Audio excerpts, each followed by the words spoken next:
Vamos lá. Vamos terminar então, hoje termina a profecia da Beata Catarina de Racconigi, que faleceu no século XVI, o mesmo século do Lutero, é o último, a parte final. Em vários momentos foram mostrados à Virgem os conflitos que antecederam a futura renovação da Santa Igreja, essa Virgem aqui com V minúsculo, ou seja, justamente a Beata, né? Ela era religiosa. Em vários momentos foram mostrados a ela os conflitos que antecederam a futura renovação da Santa Igreja. Lembro-me dela ter dito que não veria as maiores aflições da Igreja enquanto vivesse em carne mortal. No ano de 1543, ela viu uma pessoa bem torneada e venerável em roupas brancas, que tinha na mão uma espada de apenas um cabo, mas de 3 lâminas de madeira, e com ela ameaçava grande dano aos povos.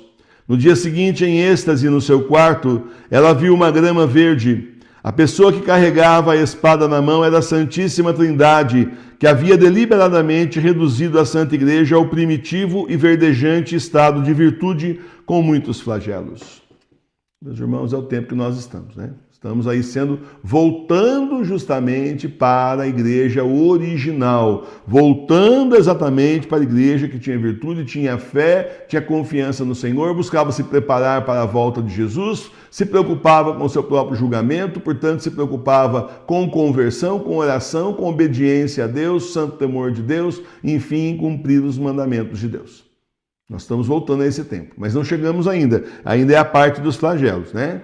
Mas esse pequeno núcleo que somos nós já é o começo do que vai ser depois dos 3 dias de escuridão. Porque aí sim, depois que os iníquos e os ímpios forem varridos da terra, e nós tivermos nos 3 dias de escuridão, e nós no 4º dia abrirmos a porta, e aí então, na sequência, a gente vê aí São Pedro e São Paulo vindo do céu e constituindo o último Papa Válido Petrus Romanos, aí a igreja vai viver aí por um tempo, um estágio aí, assim, justamente verdejante, se renovando para poder receber Jesus, que aí está bem perto mesmo, aí é uma questão de pouco tempo e o Senhor já volta para o juízo final. Mas primeiro, tribulação em cima de tribulação, justamente para que com os flagelos haja bastante conversão. Senão, como é que nós vamos ter 1/4? As profecias vão se cumprir, estão se cumprindo e vão continuar se cumprindo. Como é que nós vamos ter 1/4 de gente convertida que consegue passar os 3 dias de escuridão, pelo menos a ponto de passar os 3 dias de escuridão? Como é que nós vamos ter tudo isso de gente se fosse hoje? Não vai. Por isso tem que acontecer o que tem que acontecer. E não tem ninguém aqui que possa falar, que chato, mas que chato, eu estou convertido, eu tenho que passar por tudo isso quando eu já estou no ponto. Ninguém está no ponto aqui, está todo mundo cru, está todo mundo verde. Talvez um pouco menos do que o resto aí. Bom, tem muita gente que está podre já, aí não tem como amadurecer, né? Amadurecer só para quem está verde ainda. Tá começando, né? Aquela bananinha que você olha e fala, tá começando a ficar meio amarelo. Não tá reparando, tá um pouquinho amarelinho agora, parece que estava mais verde semana passada. A gente está num processo de amadurecimento da fé, né? De conversão. Mas não tem um aqui que possa, nem eu não posso dizer, nem ninguém aqui pode dizer, eu estou pronto, porque não volta logo, Senhor, eu estou prontinho aqui.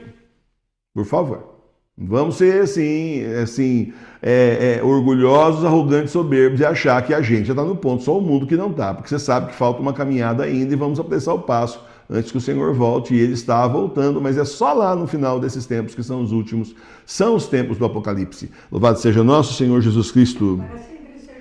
A igreja tem que cair, gente, ela tem que cair violentamente, como está caindo, ela tem que ser reduzida só aos fiéis. Ela precisa ser reduzida aos fiéis que realmente creem, um núcleo pequeno, como está nas profecias, voltando para as casas e para as catacumbas, como é a profecia do Papa Bento XVI, perdendo a pompa e glória, perdendo assim todo o poder político, inclusive que tinha representatividade, não vai ter mais nada disso. Como nós não temos, Como nós não temos, nós somos leigos, já começa aí o problema, né? Se um de nós que fosse padre, né, que não pode aqui, pelo nosso estatuto não pode, foi o que o senhor inspirou, mas se um de nós for, pronto, já virou celebridade, aí você chega na cidade, a turma aperta a mão e tal, mas nós somos leigos.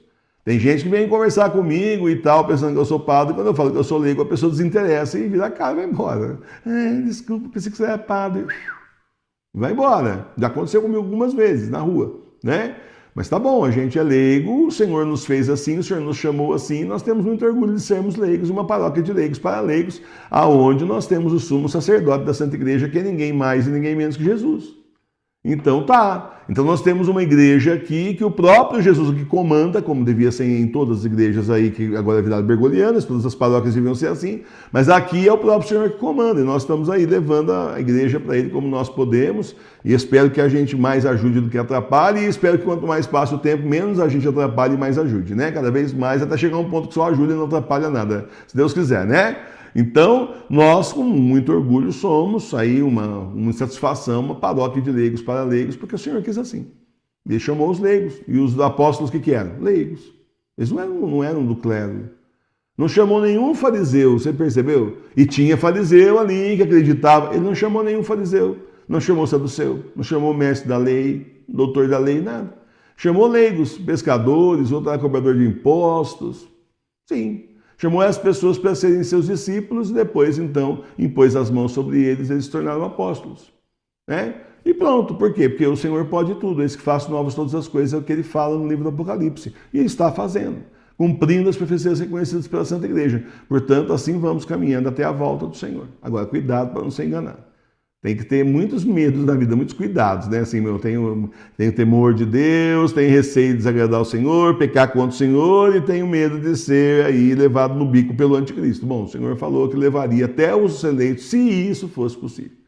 Você vai ver e não vai poder acreditar mais no que você está vendo. Eu não sou Morgan Freeman, né? Você olha o cara lá falando aqueles deepfake, né, que falam na internet, você vê certinho a pessoa. Outro dia eu coloquei uma ilustração de uma menininha, que era a cura da menina cega, que tinha, ou ela estava doente, na Sagrada Face, né? É uma menininha com o cabelinho assim, amarradinho, e aquilo lá é inteligência artificial, gente, foi feito num site. Mandei gerar uma menina doente, só que eu falei que ela estava doente na frente de uma lareira de uma casa antiga no século XIX. Essa parte não fizeram só a menininha.